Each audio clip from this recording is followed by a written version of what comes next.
Hi everyone, this is Terry. Today I want to talk to you about a couple of different things, and one of those is how you can take a purchase design and you can add elements to it.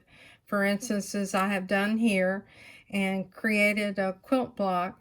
And then the second thing that I want to show you is how you can create something such as a banner in my design center. So this is a design that we're going to create, and let me just choose close, and I'll go ahead and go to the home screen and delete everything from the screen. Now I am using my preferred stylus, which is called a Mixo, M-I-X-O-O, and I purchased that off of Amazon if you're interested. So the first thing I want to tell you, and this is to answer some questions that some people have, is that you do not need to have your embroidery arm on your machine while you're designing. In fact, you'll notice, and you can see my hand on the left side of the screen, that I have my free arm exposed, and that's because I was hemming a pair of trousers. So if you want to design in embroidery and in my design center, you can do that without your embroidery arm. Now, obviously, you need it on your machine in order to embroider. We're going to go to embroidery, and then what we're going to do is select the pocket. Now, I happen to have a USB stick from OESD in my machine, and I want to go to the Holly Jolly folder. OESD supplies those in several formats, and you'll notice those here. And you can see that I have all the machine formats. For our machine, the best format to choose is PES. And the reason you want to choose PES is it gives you all the information for your design. Now, I'll go ahead and select that design, but before I set it, if I go to information, I can audition that design on the screen. And you can see that what I've done is selected the dark background so you can see the color, because the white is more or less lost in the screen. So it'll tell me the size of this design. It will give me the stitch count, the number of colors, and depending on which brand of thread I have selected in my settings, that's what will appear. Now here's a hint.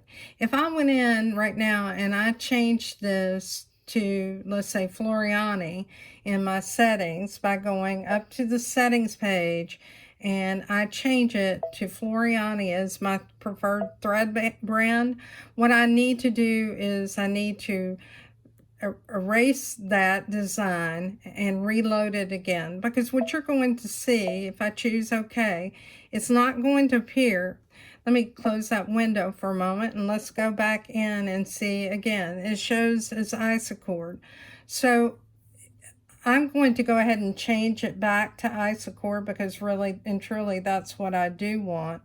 And I want to make sure any designs that I add, that those are isochord. So all you need to do is make sure you select your thread brand first. So let me find isochord again, and here it is, and I'll choose OK. Now I'm going to choose close, and I want you to remember the colors of this design. The other format that works on our machine is DST. DST is a machine format. It is readable by several different machines, like on my Bernina reads an EXP file, and then it also reads some other formats as well. But you can see when I view this particular format here, you can see that this is not the colors of the design, it's blues, and that's because it does not bring any of that information across. Now what I'm actually wanting to do is to open up a design that is a PES design, and it's that snowman that we saw at the beginning of the video. And because there are so many designs on this USB stick, and they're in so many different formats, it's going to take a moment for it to open up that information. So here you see it right here. It's our little snowman, and we'll choose it, and let's choose set. Now, many people are confused about the frame sizes or the hoop sizes on the Luminaire because you came from another brand of machine. Like my Foff machine, you select the hoop size first. On the Luminaire, you can design on your screen without a hoop size, and you don't have to select a hoop size until you're ready to stitch out your design. And what's controlling that is the size of your design. But if you go into your settings pages, and I'll do that, and you select a frame size, it will display that on the screen so you can use that to design in. And it's particularly true if you're wanting to go in and fill this up, for instance, with some stippling in the background or something else, which is what I'm going to do. So I'll go into Edit. And what I want to do is go to the icon that looks like stippling. And I happen to have Upgrade Kit 2, or if you had a Luminaire 2, you're going to have this icon. If you do not have a Upgrade Kit 2, you'll have the stippling and you'll have the Echo quilting. Now what we're going to do is we're going to select that 9.5 by 9.5 hoop, and it'll go through the hoop sizes, so you have to give it a moment while it does that. And here's that 9.5 by 9.5 hoop. If I want this to stitch immediately adjacent to my design, I can leave the distance at 0. If I want to increase it, I can increase it.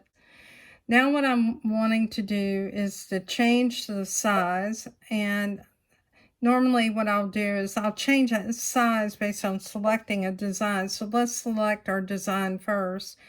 And the design that I used was number 16.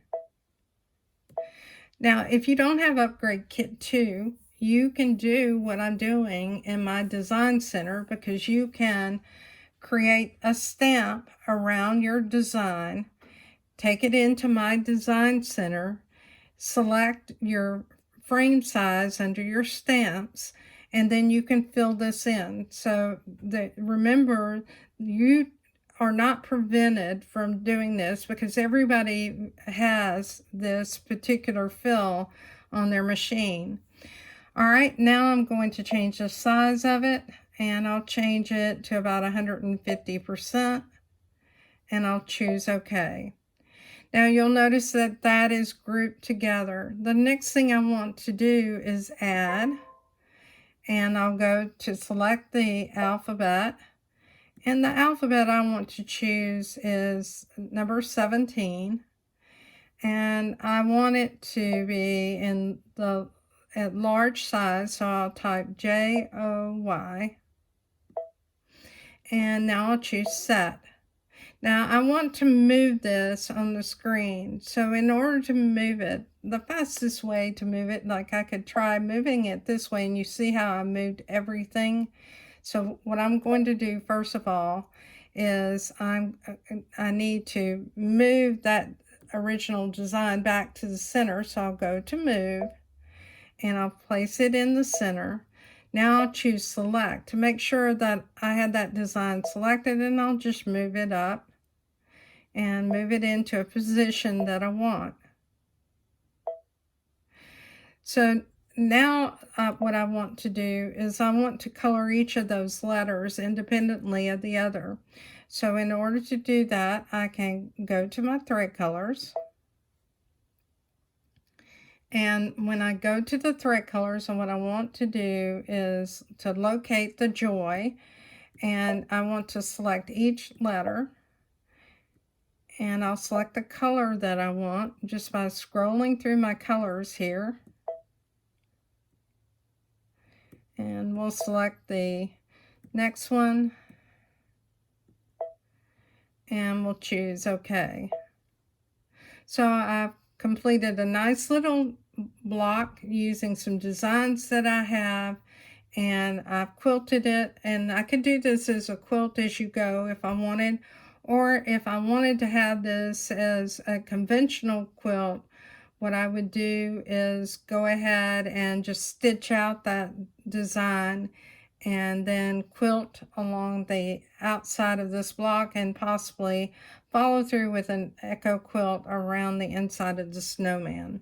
Okay, let's clear our screen and let's go to my design center.